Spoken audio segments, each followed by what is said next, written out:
आपसे बात करवाते हैं, जो हमारे बीच युवा क्रांतिकारी पार्टी का स्थापक और राष्ट्रीय अध्यक्ष श्री रमेश कुमार झा जी से कुछ बातचीत करें। जी, आपका बहुत बहुत स्वागत है। जी सर, आपने जो है ये पार्टी का गठन किया, जरा दो शब्दों में बताएंगे किस प्रकार से आपने पार्टी का गठन किया और क्या आपके माइंड में ये चीज़ सेट हुआ कि हमें। हमने काफ़ी दिनों से इस विषय पर सोच रहे थे। सोचने के बाद हमने देखा कि युवाओं के प्रति हमारा काफ़ी लगाव था और मैं काफ़ी स्टूडेंट को समय समय पर प्रमोट करता रहा। कॉलेजों में जो भी एग्जामिनेशन के समय आते थे तो काफ़ी कठिनाई होती थी, उसमें जाया करता था। मुझे लगा जो काफ़ी कमियां हैं युवाओं से, जितनी भी पार्टियां हैं वो सारे के सारे पार्टी युवाओं को प्रमोशन करके सिर्फ अपना काम करती है। अपना काम करने के बाद उसके लिए कुछ छोड़ती नहीं, उसको यूज करती है। यूज करने के बदले प्रलोभन बहुत देती है युवाओं को, जो आपके लिए ये व्यवस्था है, आपके लिए वो व्यवस्था है, सारी योजनाएं हैं, लेकिन युवा को मिलता नहीं। इन तरह की समाज में बहुत सारी कुरीतियां भी थी। तो देते देते मैंने कहा जो मैं अगर कुछ काम आऊँ देश के लिए, तो समय तो हो ही गया है, उम्र 50 के करीब है।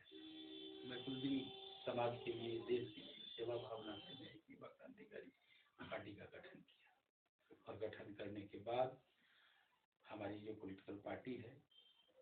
तो आपने अभी क्या अपनी रणनीति क्या तय किया हुआ है कि अगर कहीं भी अगर स्टेट गवर्नमेंट में, सेंट्रल गवर्नमेंट में आप सीट पे बैठते हैं तो आपने क्या रणनीति तय किया हुआ है कि आपने युवाओं के लिए क्या सुधार प्लान किया? युवाओं के लिए जितनी भी तकनीकी शिक्षा, जनरल शिक्षा में जो भी चीज़ का, जैसे उनके फी स्ट्रक्चर हैं उसमें सुधार लाना, एग्जामिनेशन में जितनी भी अनियमितताएं टाइप के हैं उसको सुधार करना, क्वेश्चन कुछ रहते हैं, आंसर कुछ रहते हैं, इस तरह की काफ़ी कठिनाइयाँ होती है। सेंटर का सेंट्रलाइजेशन सही तरीके से नहीं किया जाता है। इन तमाम सारी चीज़ों के लिए हम प्रयासरत रहेंगे और उनके लिए काम करेंगे। सर, एक चीज़ थी कि जब जिस धरती से पहला जो है गणतंत्र मिला, जिस धरती से काफ़ी सारे जो चाणक्य जैसे व्यक्ति वहाँ के रहने वाले थे, उसी धरती पे एक प्रायश्चित का और जो है सामना करना पड़ रहा है कि हर वर्ष जैसे एग्जामिनेशन होता है तो उस समय जो है कई सारे नेशनल टीवी पे जो है कुछ वीडियो आ जाता है कि कभी खिड़की से जो है पर्चा फेंकते हुए, कभी जो है कॉपी पे बैठ करके। तो इसमें सरकार की कोई जो है मतलब रवैया नहीं रहता है, कोई सरकार इस पे किसी तरह का कोई कदम नहीं उठाती है। क्या वहाँ का ये मुद्दा सही रहता है या फिर सरकार कुछ बोलना नहीं चाहती है, या सरकार चाहती है कि नहीं इसी तरह से चलता रहे? देखिए पत्रकार महोदय, आपने बहुत अच्छा क्वेश्चन किया है। इन व्यवस्थाओं में पूरी की पूरी सरकार की गलती है, क्योंकि शिक्षा व्यवस्था को आप समुचित ढंग से चलाएंगे नहीं तो एग्जामिनेशन में बच्चे क्या करेंगे। अगर चोरी की बात जहाँ तक आती है, बच्चे चीट करते हैं, तो इनको तो प्रशासन को व्यवस्था करके उसको सुदृढ़ करना है, उस विषय पर हम नहीं जाते हैं। मेन चीज है जो बच्चों की शिक्षा कैसे होगी। यहाँ तो टोटल प्राइवेट स्कूल, प्राइवेट शिक्षण संस्थान, ये सब जो है बिजनेस, बड़े बड़े बिजनेसमैन बिजनेस इंडस्ट्री लगा चुके हैं। तो हमारे जो गरीब गुरबा के बच्चे हैं वो उस स्कूल में नहीं पढ़ पाते हैं, और उनके लिए जो सरकारी स्कूल बनाई है। क्या ये फ्यूचर के लिए तय है कि अगर कोई बच्चा अगर पढ़ लिख लेता है और कॉलेज कर लेता है तो क्या उसको नौकरी मिल जाएगी, और जो जितना वो पढ़ाई करता है क्या वो वित्ती भत्ता उतना पा लेगा? नहीं, यही तो, इसी की तो व्यवस्था करनी है, इसीलिए तो खड़ा हुए हैं और प्रयासरत हैं, प्रयास कर रहे हैं। युवा क्रांतिकारी पार्टी हमारी है, हमारे जितने भी पदाधिकारी हैं, सदस्य हैं, सहयोगी हैं, इन तमाम से हमारा यही निवेदन होगा, जो व्यवस्था पूर्व से है उसमें कैसे सुधार हो, इसके लिए हम लोग जंग लड़ेंगे, लड़ाई लड़ेंगे और उस व्यवस्थाओं को, विद्यार्थियों को उस योग्य बनाएंगे। हमारे जो अभी स्कूल एट प्रेजेंट हैं वर्तमान में, उस स्कूल में वैसी व्यवस्था की जाएगी। आज प्राइवेट स्कूलों में अच्छे अच्छे टीचर होते हैं, हमारे यहाँ जो स्कूल है, हमारे यहाँ स्कूल के हेडमास्टर टीचर को खिचड़ी खिला के हमारे मतलब टाइम वेस्ट किया जाता है। हमारे यहाँ जो स्कूल है उसमें अच्छे शिक्षक सही से नहीं गाइड कर पाते हैं, क्योंकि उनके पास टाइम ही नहीं बचता है। सरकार अन्य भिन्न भिन्न कार्यों में उनको लगा देती है।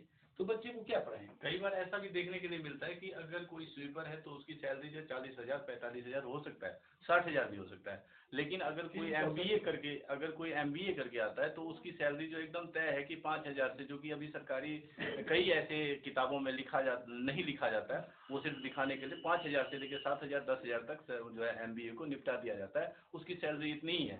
तो क्या इसमें आपका कोई रणनीति है जो आप इसको सुधार? जी बिल्कुल, आपने सही कहा है। इस रणनीति के लिए ही तो हम लोग इसकी व्यवस्था करेंगे जो युवाओं को रोजगार मिले। रोजगार के लिए हम एक डायग्राम बनाएंगे, इंडस्ट्री बनाएंगे, तो ऑटोमेटिक जो एमबीए के जो टॉपर्स हैं या कोई डॉक्टर्स हैं, इंजीनियर्स हैं, जो भी हैं, उनको समुचित व्यवस्था हमारे पास होगी तब तो वो जॉब कर पाएंगे। तो इसकी व्यवस्था करेंगे। अगली रणनीति फिर आपकी क्या है? आप 2019 का तैयारी करेंगे संभवतः, जो बिहार विधानसभा की का इंतजार करें? नहीं, हम 2019 में अपने पार्टी की ओर से बिहार में कुल 40 सीटों पर कैंडिडेट देंगे और दिल्ली में भी 7 सीटें हैं, अभी हम कैंडिडेट देने जा रहे हैं। एक समय ऐसा आता है जिस समय में आपको देखने को मिलता है कि चाहे वो चीफ मिनिस्टर हो, चाहे वो प्राइम मिनिस्टर हो, जब वो अपने सीट के लिए लड़ते हैं तो उस समय वो काफ़ी सारी बातें जनता के बीच रखते हैं कि हम ये कर देंगे, हम वो कर देंगे, कई ऐसी चीज़ें होती है। बाद में ऐसा होता है कि वो चीज़ें जो वो कहते हैं वो माइक से आवाज़ निकल करके स्पीकर तक पहुंचता है। स्पीकर से आवाज़ निकलने के बाद वाष्पीकरण उसका हो जाता है, और वाष्पीकरण होने के बाद वो पता नहीं चलता है कि ऐसा क्या होगा, कभी हो सकता है क्या।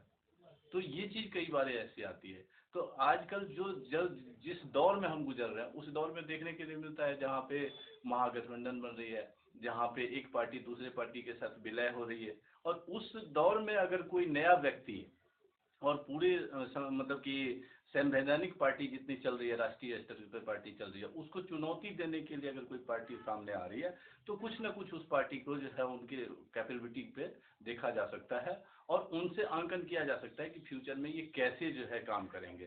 तो आइए इसी बीच में हम इनसे और कुछ मुद्दा पे बात करें, जैसे कि अभी हमारे देश के अंदर में कई ऐसी चीज़ें हैं जो कि इसमें हो रहा है कि जैसे कि हमारे यहाँ पे भीख मांगने के लिए बहुत ज़्यादा जो है ये होता है। तो क्या उन तबके लोग, मतलब ऐसे तबके के लोग हैं जो भीख मांगते हैं, तो क्या उसके ऊपर पे भी पार्टियां काम करती है, और अगर इनकी पार्टी है तो ये उस पर क्या काम करेंगे? देखिए, भीख मांगना जो है वो तो जरूरी नहीं है, कंपलसरी नहीं, लोगों को भीख मांगना ही चाहिए, लेकिन इस पर जो है सुप्रीम कोर्ट भी लीगल राइट दी है जो भीख मांगा जा सकता है। और इस सब्जेक्ट पे यही कहना है, जो भीख मांगने के लिए लीगल राइट मिला है, लेकिन भीख मांगना कोई जरूरी नहीं है। अगर उसका जीवनोपार्जन के लिए सोचा जाए, जो हम व्यवस्था नहीं करते हैं, तो मजबूरी तो वो भीख मांगी जाएगा। तो क्या तो ये बहुत निंदनीय सब, ये निंदनीय। क्या वो भीख मांगना छोड़ दे? जी। और छोड़ने के पश्चात जो है, छोड़ने के लिए हम लोग कटिबद्ध प्रयास करेंगे, हम वैसी नौबत नहीं आने देंगे। हम भीख मांगने के लिए, ये हमारे जो बाप दादा परदादा जो हमको इस धरती पर लाए हैं, उनके थ्रू जो ये समाज बना है, उसमें ये तो नहीं है भीख मांगना जरूरी है। भीख मांगना तो ये कि अंतिम प्रक्रिया है, जब भीख मांग के ही खाएगा तो ये सरकार, ये पार्टी, ये क्या है, आप चाहते हैं इसमें बदलाव होनी चाहिए? जी, ये अच्छी चीज नहीं है। मैं चाहूंगा सब लोग काम करें, सब लोग अपने परिवार में शिक्षा दीक्षा की सही व्यवस्था करें, बच्चों को अच्छी शिक्षा दें। मेरा ये कहना है, भीख मांगना तो सेकेंडरी चीज है, जो हमारी अगर सरकार वैसी व्यवस्था नहीं करती है तो मजबूरी है, जो भीख मांगेगा नहीं तो उसका चूल्हा जलेगा। लेकिन मेरा प्रयास होगा। इलेक्शन में कई बार ऐसा होता है कि इलेक्शन जब नजदीक आता है तो कई सारी पार्टियां जो है लव एंड चूज का पैक्ट। जी, हमारे साथ ऐसा कुछ नहीं, हमारी पार्टी इस तरह का कोई स्ट्रेट फॉरवर्ड, हमारी पार्टी जनता के सामने अपने बातों को रखेगी, आप अपने मोटिव को लेके जाएंगे। जी, और कुछ नहीं, क्योंकि जनता सब कुछ समझ चुकी है, इतने दिनों में अब समझाने की जरूरत नहीं। जनता ऑलरेडी एक एक के आत्मा में बस चुका है, जो आज अमुक पार्टी क्या कर रही है और अमुक पार्टी क्या कर रही है, वो सब कुछ देख रहा है। क्योंकि रोज टीवी लाइव आपके न्यूज़पेपर्स में इतने बातें आती हैं जो कुछ छुपा हुआ नहीं है। एक भयंकर बदलाव होने जा रहा है। लोकसभा विधानसभा का हर जो है मतलब कि ये जैसे ही मतलब सत्र स्टार्ट हो जाता है तो सत्र से पहले कई ऐसी चीजों पे चर्चा किया जाता है, जी हम ये करेंगे वो करेंगे, लेकिन वो भी कंप्लीट नहीं हो पाता है। तो जो आपकी जो या कोई भी नई पार्टी, क्या उससे जो है जनता अपेक्षा रख सकता है कि नहीं कभी जो है इस चीज में बदलाव आ सकता है? क्यों नहीं, हम काम अच्छा करेंगे, निश्चित है जनता खुश होगी। हम उतना ही वादा करेंगे जो हमसे पूरा हो सके। हम विशेष चीज को लेके चलने नहीं जा रहे हैं, हम पूरा ढिढोरा पीटेंगे नहीं। हम अपनी बात को सामने रखेंगे, अच्छा जनता को लगेगा, हमको प्रमोट करेगी, जनता समर्थन करेगी। अच्छा नहीं लगा तो एज इट इज जहाँ है, सेवा का मौका देंगे, हम सेवा करने के लिए तत्पर हैं। हमारे यहाँ कोई परिवारवाद की राजनीति नहीं है। जब सीट अलग अलग लड़ना हो तो उस समय कुछ सुन लेना, जैसे कि चंदन कुमार या ऐसे कुमार सुन लेना और बाद में जो है एक हो जाना, क्या आपको लगता है कि ऐसी इस तरह की राजनीति कभी आप भी कर सकते हैं?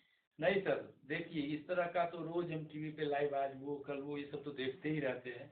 इस सब से तो क्षुब्ध हो चुके हैं और जनता भी, हम क्या क्षुब्ध होंगे, जनता भी क्षुब्ध हो चुकी है इन तमाम बातें को। जनता एक नई चीज चाह रही, एक नया बदलाव ढूंढ रही है। क्योंकि ये इतने वर्षों से झेलते झेलते आज तक भी तो झेल ही रही है। तो हमारा एक ही मैसेज होगा जनता के पास, हम आपके पास अपना ये एजेंडा लेके आए हैं, हम ये काम करेंगे, आपको अच्छा लगे, आप हमको आशीर्वाद दें। भारतीय राजनीति में कई बार ऐसी चीजें देखने के लिए मिलता है। कई बार जो है बदलाव की संभावना रहती है, बदलने की भी होती है। कई बार लोग जो है अपना आईएएस का सीट, आईपीएस का सीट छोड़ करके और जो है वो पॉलिटिक्स में आ जाते हैं। कई बार वो चाहते हैं कि बदले, लेकिन न जाने कुर्सी की ऐसी कौन सी महक होती है जिसमें उनकी सुगंधता भी जो है महक में बहक जाती है। तो क्या इस तरह से अपेक्षा कभी जो हम रख सकते हैं कि जो नई पार्टियां बनती है उससे भी अपेक्षा रख सकते हैं? या कभी ऐसा भी हो सकता है कि जो आपने किसी व्यक्ति को, क्योंकि एज अ प्रेसिडेंट एक ही होता है, और अगर हमने किसी को अपने रिप्रेजेंटेटिव को रखा तो क्या वो अपने मुताबिक उसको टर्निंग कर सकता है क्या? जी सर, आप ऐसी बात कह रहे हैं, ये बात आपका कहना जो वर्तमान में चल रहा है ये सही है, लेकिन ऐसी कोई जरूरी नहीं है। बहुत सारे ऐसे चीफ मिनिस्टर, प्राइम मिनिस्टर आज भी हैं जो उन्होंने कहाँ ऐसा कुछ किया है, कहाँ लोग किया, वो रिजाइन दिए हैं समय समय पे। बहुत सारे एमपीज हैं जो उन्होंने रिजाइन दिया, अच्छा नहीं लगा रिजाइन दिए। तो ऐसी कोई बात नहीं है कि जो ये करना ही है, मुझे लोभ है, मुझे चाहिए, ऐसा कुछ नहीं। हम जनता के काम आएंगे, जनता के लिए जो हमसे सामर्थ्यवान व्यवस्थाएं होगी इस सिस्टम में, उनको हम वहां से लेकर के उनके घर घर तक, हम गांव गांव तक पहुंचाने का काम करेंगे। मेरा यही उद्देश्य है और मुझे कुछ नहीं। हम अपनी बात सही सही रखेंगे, क्योंकि मैं झूठ बोलूंगा ही नहीं। जो झूठ बोलने के लिए हमको छिपाने की जरूरत सारी पड़ेगी। मैं 2 बात ही बोलूंगा, 4 बात ही बोलूंगा, सत्य बोलूंगा, उससे जनता खुद ब खुद समझ जाएगी कि ये मैटर क्या है। जनता अप्रिशिएट करेगी। एक बार पृष्ठ पे लिखा हुआ तो गलत हो सकता है, लेकिन हृदय का जो बना हुआ वो कभी गलत नहीं हो सकता है। मानते हैं आप इस बात? जी बिल्कुल। जी बहुत अच्छा, आपका बहुत बहुत धन्यवाद। जी आपने देखा कि ये जो है बहुत तरह की बातें हमने की है, बहुत सारी बातें होती है और कई बार ऐसा होता है। तो देखिए हम तो चाहे एज अ लोकतांत्रिक प्रक्रिया के अंतर्गत हम हैं, तो कई बार ऐसे हमें तो देखना ही पड़ता है और बदलाव की अपेक्षा तो हम हर किसी से रखते हैं और रखना भी चाहिए। और जो इस तरह की पार्टी नई आती है जो एक बदलाव की भावना को लेकर के आती है तो हमें उनका सपोर्ट भी करना चाहिए। और हम पूरी एक्टिव समाज परिवार की तरफ से आपको बहुत बहुत शुभकामना देते हैं कि आप ऐसे ही जो है आगे बढ़ते रहें। धन्यवाद।